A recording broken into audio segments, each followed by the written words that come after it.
সময়ে কথা বলে বিপদে কাছের মানুষ চেনা যায়। আপনি যতক্ষণ পর্যন্ত বিপদে না পড়বেন ততক্ষণ পর্যন্ত আপনার কাছের মানুষ চিনবেন না।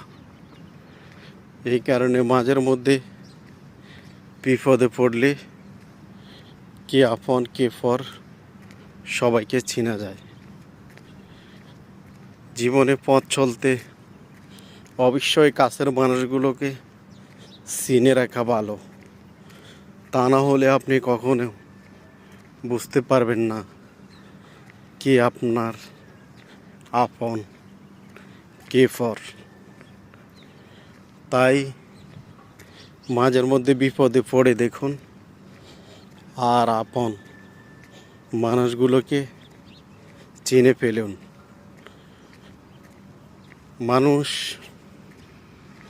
ছদ্মবেশে অনেক মানুষের পাশে থাকে, কিন্তু বিপদে পড়লে কয়জনকে পাওয়া যায়, এটাই হচ্ছে বড় মুশকিল। তাই মানুষ চিনা জীবনে অতি জরুরি।